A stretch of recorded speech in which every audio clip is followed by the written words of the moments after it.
of the total population of 16 years and older living in private accommodation, which is about 308,000 people, then the total fiscal cost is £1.4 billion per year. Now that we still think is very much a small c conservative estimate for various reasons. One is the number of people experiencing problem gambling. I'll come back to that shortly. The other one is it doesn't take into account the costs to affected others, to family, to friends, to other people who are affected by people who experience problem gambling. And this is where the work of my colleague Heather Wardle comes into it. And it's very, very important that we bear this in mind. She and the other authors of the Gambling Survey for Great Britain actually found that we can now begin to estimate the effects on others, so that we need to start factoring that into our calculations. And using that methodology, which is different from previous methodology, they found that the people who engage in problem gambling are actually around about 2.5%. Again, it's a different methodology, so we'll have to see in future how that number evolves. But if you use that different methodology, then actually we find that the total cost is closer to £5 billion. So that's one set of the evidence that we need to bear in mind when we talk about the fiscal costs of harm associated with problem gambling.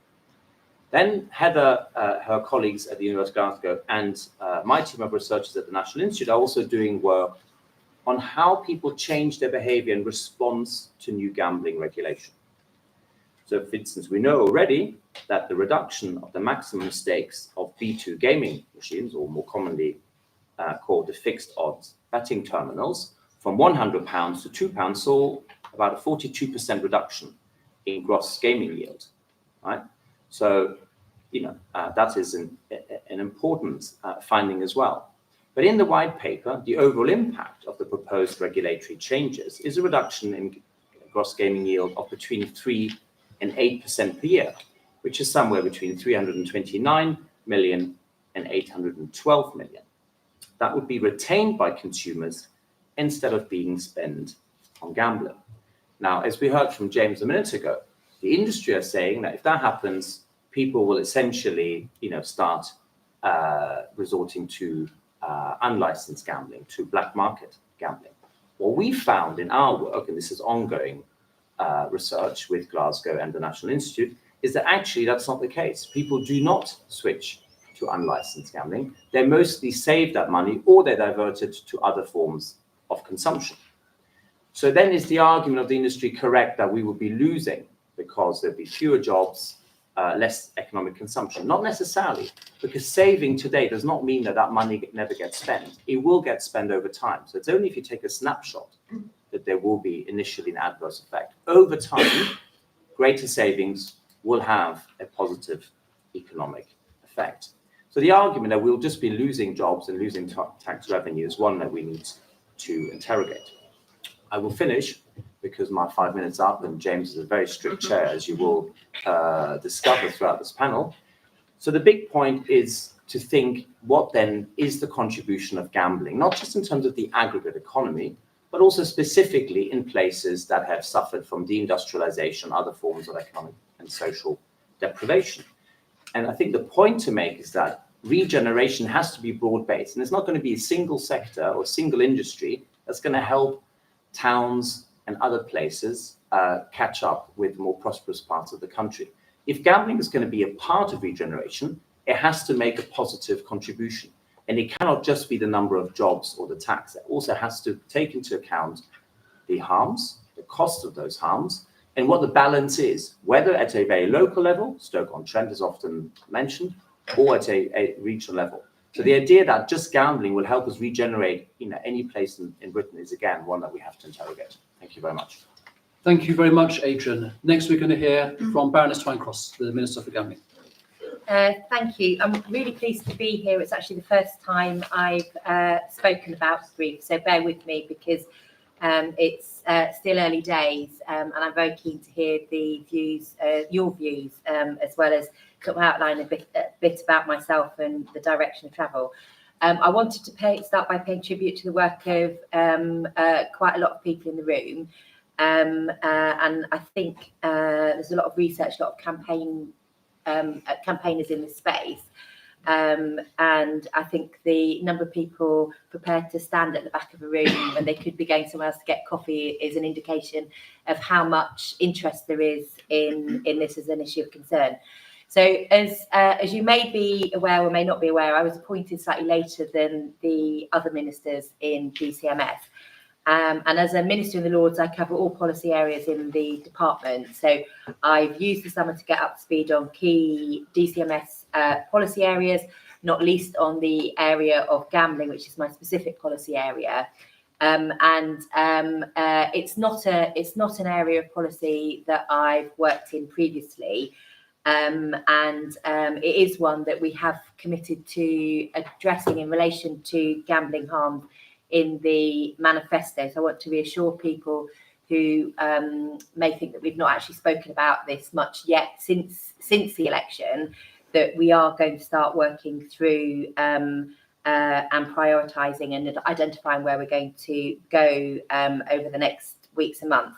So I'm looking forward to hearing from key voices in the sort of gambling space, both in terms of those who've experienced harm from gambling or seen their loved ones suffer harm, and from the sector generally on priorities for gambling policy. And I am in the process of starting conversations with sector organisations and campaigners in order to identify those priority areas. If you haven't been in touch, please do so. If you have been in touch and you haven't now yet got a meeting, please bear with us. We are working through it, and my officials are working through that and trying to set stuff up over coming weeks and months. I was asked to provide some background on how my previous experience relates to delivering on this brief. And I appreciate that people don't know me, you've been working in this area, you haven't come across me before. And that's genuinely because this is a new policy area for me. It is one that I feel quite passionate about already. And for me, the most relevant experience I've had is in navigating and dealing with complex issues in a contested space. And whatever side of the argument you're on, I think you can hopefully see that there is a contested space here. And what I've done, both as an Assembly member in London and Deputy Mayor in London, is to have a track record on dealing with complex issues and trying to work and navigate a way through it. So I do have some public health experience in my work at Dive Pandemic on behalf of the Met. And I'm hoping that this experience and through conversation and through reading, and I'm sorry Heather couldn't be here because I was keen to meet, having read some of her work, I'm hopeful that I can sort of work with you and other organisations and people in this space to identify a way forward. I think one of the things the public like least about politics is where we take a really dogged view that absolutely everything the previous administration did is wrong. Although in this space, Labour conference, I think with regard to the Conservative government, I think we can all agree they were quite frequently wrong. However, in opposition, we were broadly supportive of the gambling white paper. And we don't believe that gambling is wrong in and of itself. And we do recognise that most people who gamble do so safely. But we absolutely believe that we need to strengthen protections to protect those at risk of gambling addiction and of harmful gambling. And I'm particularly keen to make sure that we address the problem of gambling among children and young people, but also that we protect families who may have that sort of knock-on effect from harmful gambling in their loved ones. So I think we do have a good basis to continue with proportionate gambling reform as sort of outlined and promised in the white paper. And so in the gambling white paper, for example, the statutory gambling levy, which would increase the amount of money available to prevent, treat and carry out research on gambling harm, will be really useful. And I was quite shocked when I was told that there is far less focus on gambling as a problem than there are for other issues identified as addiction. So particularly around alcohol was the one that I was compared to. And I was like, well, it's very difficult if you don't have that evidence base. And appreciate that there are people who are doing a lot of research in this area, but actually I'd like to see a significant increase in the amount of research. So a lot has changed in the 20 years since the Gambling Act. I think we can all see that. Nobody knew how much the internet would change our lives, how we'd all be connected 24/7. and what the devastating impact this would or could be on those at risk of gambling harm. I've been shocked by some of the accounts I've read of the destruction and tragedies caused by gambling addictions. And I know for some of you, this is a sort of a daily pain, but I'm genuinely shocked at what some people have gone through as a result of gambling addiction and the gambling harm. I think during conference so far, we've heard a huge amount about growth and the need for sustainable economic growth and good jobs. So we've heard how a Labour government will increase workers' rights. And it'd be wrong of me not to mention that I also want to make sure that and our numbers are around 84,000 people working in the sector. I want to make sure that they have good jobs as well, and that with additional protections we're putting in place, they benefit from the wider changes we make. I'm not able to give you a detailed timetable of exactly what we will implement and when, but I do hope over the coming weeks and months you'll begin to see progress. And it'd be really helpful for me to hear from you in the audience about what you think we should prioritise. So hopefully this is the first stage in a conversation that will continue. Thank you very much indeed. Next, Will Hutton. Thank you. Good morning, everyone, and share everyone else's view that it's fantastic that so many of you have turned up to a crowded room at 10 o'clock on a dreary Tuesday. The service sector in Britain constitutes more than 4/5 of British GDP, maybe as close to 85% of British GDP. Britain is the second largest service sector exporter in the world. Traditional ways of kind of conceiving of wealth creation, manufacturing, extractive industries, etc., that's now robotized, and AI is coming in the service sector. With a service sector that's that big, economists are opening up a discussion about activities which can add value within the service sector and those that are zero sum. And I don't think there's any industry kind of in the service sector that more sums up the zero sum nature of much activity than gambling. It doesn't create any wealth. I think for the Labour Party and actually civil society beyond, what do you do about that? Because of course the urge to gamble, and recognised by Baroness Twycross, is that actually people like to have a flutter. It's kind of part of the human DNA. So you don't have to prohibit it. But equally, you have to recognise that actually, notwithstanding the protestations of the sector, it is zero sum. Just a few words about the Labour Party and zero sum activity. I mean, I think that from the beginning of when it was founded, as you all know, in 1900, and actually from the very beginning, it's not been clear, hasn't it? Its ideology has always been in flux. Is it to reform capitalism, control the commanding heights of capitalism, tax capitalism, regulate capitalism, or just to promote the labour interest within capitalism? And those debates have been going on for 124 years.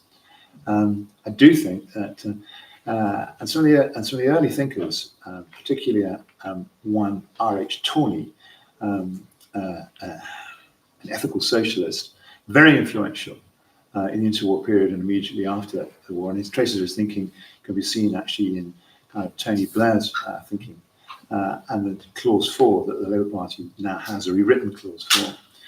And Tony published a book in 1921, which actually I think is very pertinent. It's called The Acquisitive Society. And as this debate raged, he said, look, capitalism has there's two dimensions to it. One, there's capitalism which actually is functional, creates value, creates wealth, employs people, adds to society. And we as socialists have to recognise that the price mechanism of private property in that area can be respected. However, there's a second dimension of capitalism.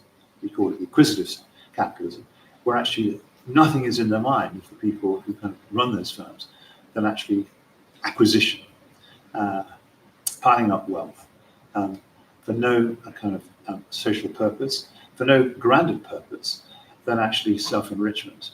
And there, actually, people on the left and actually people in civil society should be much more sceptical, much more willing to tax much more willing to regulate, and at the very limit, much more willing to consider public ownership.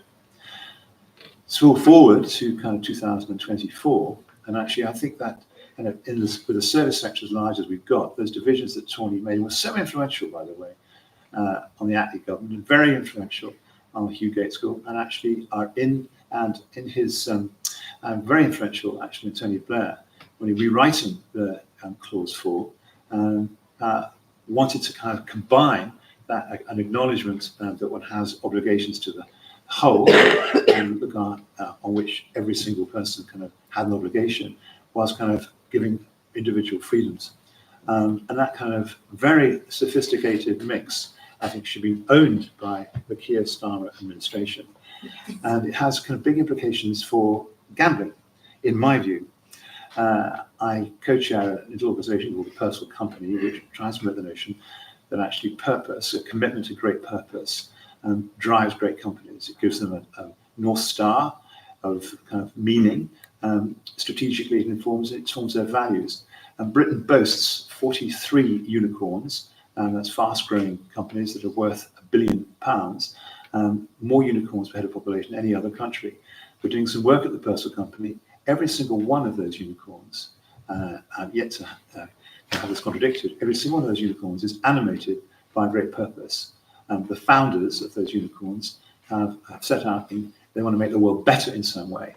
Their technology and insight, the business model is going to make the world better in some way. It inspires their workers, inspires their consumers, inspires their shareholders. Now, the open question for the gambling industry, it seems to me, is what is your purpose? And I think that Baroness Twycross should actually challenge these companies and say just what I've just said. What is your purpose? As you try to scale, what human betterment is following on from your activities? And actually, it also, I think, kind of permits you, actually gives you big scope to think about congruent with, the new clause 4.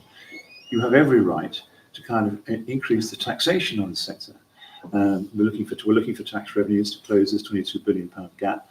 How about doubling kind of gambling tax from 21% to 42%? Or some increase. Rich. How about thinking kind of that at the very least that actually we want these companies dominant if they're to sell their products kind of to British consumers, they should be domiciled very firmly in the UK. They should have a license to trade, which is actually you're selling to British consumers and British citizens, you domicile here, you pay your taxes here, and you declare your purpose, and you recognise that actually if your business model is about creating online harm, you're in trouble. So I think there's a kind of, the prism through which the new clause 4, the prism through which a great tradition on the left, kind of all leads to kind of, I think, this kind of conclusion. Thank you. Thank you very much, Will. Next, Sarah Coombs. Hello, very nice to be here. I am Sarah Coombs. I'm the new MP for West Bromwich, elected in July. And as a new MP, I got quite a lot of invites to fringe events. And this was the only one that I really, really wanted to speak at. And the reason for that is that James and I, probably about 5-6 years ago now, led the Labour review into gambling. So we looked at the whole space of gambling and regulation and the impact on people's lives. And I've done lots of policy work over my career, it was about 12 years. And doing that was something that stayed with me. And the reason it stayed with me was because I met families at that time, and I can see Charles in the room now, families of people who'd taken their own life through gambling addiction. And it was just really kind of shocking and eye-opening about the things that they had gone through. And also people I met who had recovered from gambling addiction but told me the stories of what happened to them. Things like they'd go into a spiral and they'd lose thousands and thousands of pounds in one sitting, and they'd stop. And then 10 minutes later, they'd get an email from a gambling company offering them a free bet, or they get a push notification with a free bet. And things like that I just found really shocking. And it was so obvious that we did need some change. And I don't think, as Fiona says, that, there's something fundamentally wrong with gambling. There is lots of safe gambling that goes on, but there is very unsafe practice as well, and things that have really negative impacts on people's lives. And obviously we've heard about some of the costs here today. And so when we first started doing some of this, the focus was really fob teas and kind of, machines in physical premises. And we had a big success in that. We reduced the maximum stake from £100 to £2, and that was a big deal. But that already feels like a million years ago now.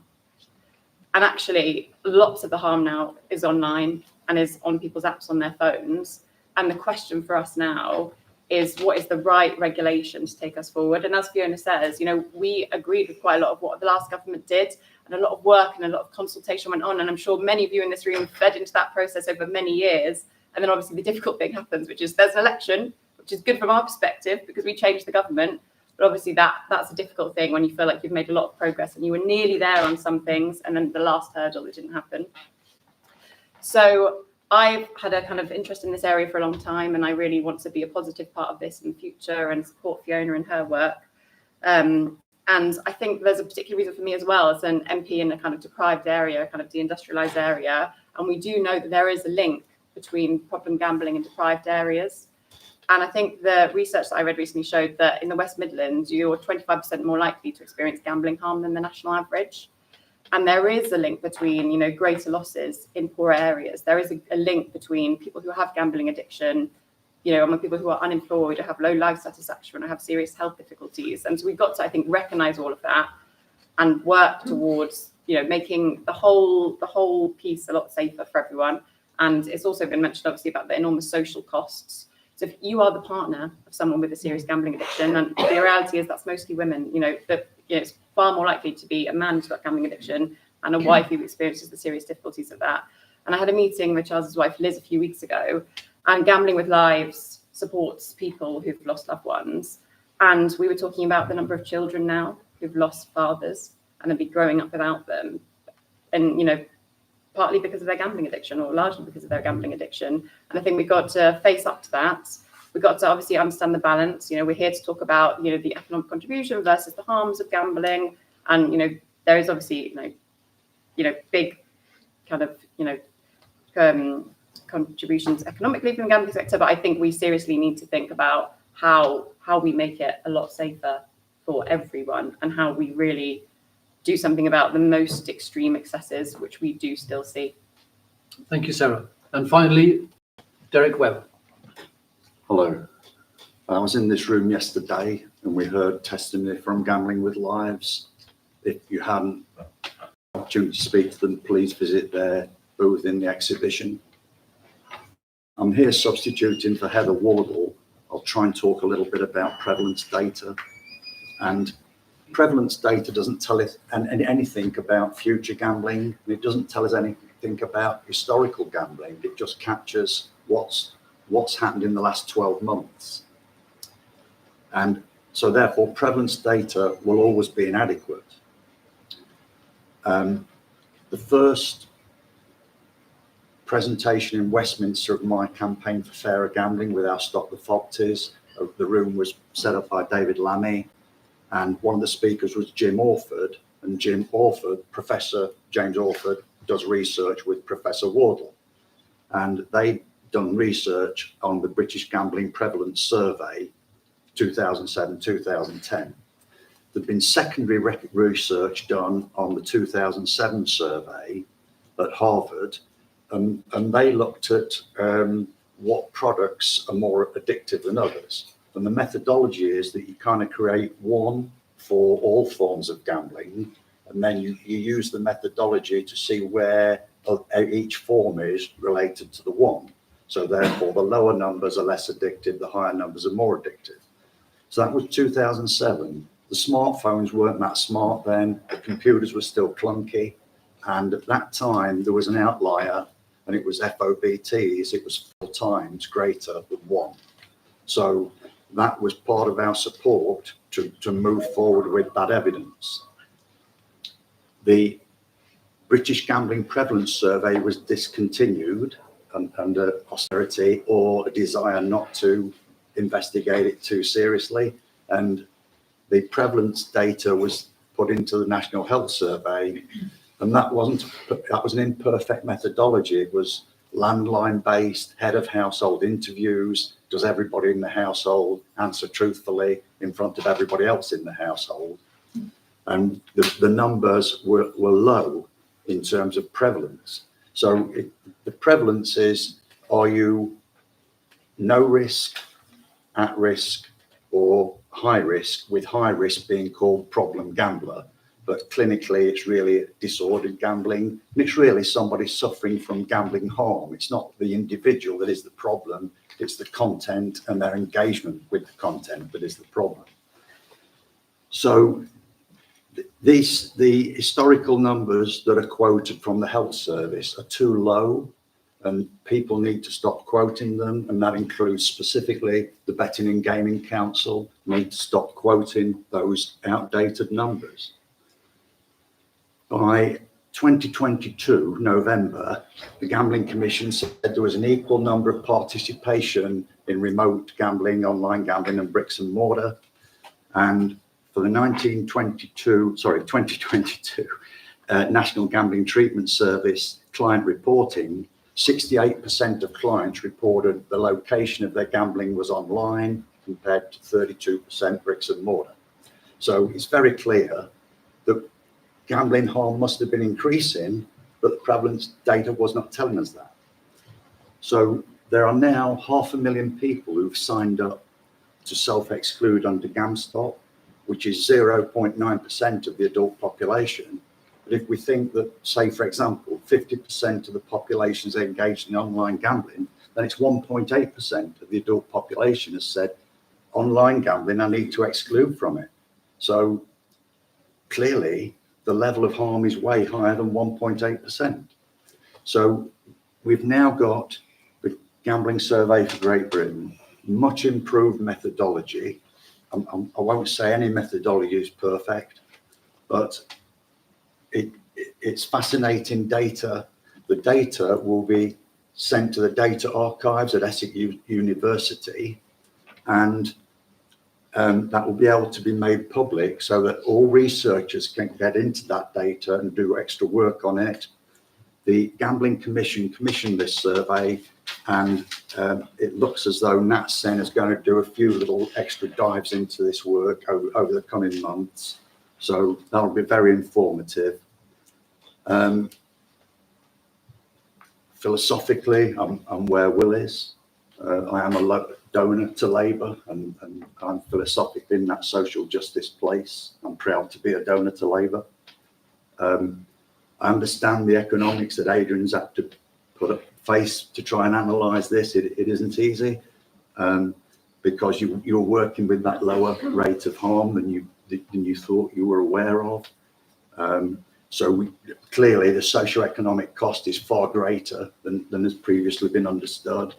And particularly with remote gambling, there's limited employment, minimal supply chains, trivial economic multipliers, it's detrimental to the economy. And if your tax rate is too low, it is effectively the state subsidizing the gambling sector, helping the wealthier to get wealthy, helping the offshore guys. It's farcical. So I have gambled and not had problems, but maybe I will have problems. I don't know, because everybody can be susceptible at any time in their lives if something happens in your life circumstances to take you there. So I don't sort of subscribe to the idea that most people gamble safely most of the time.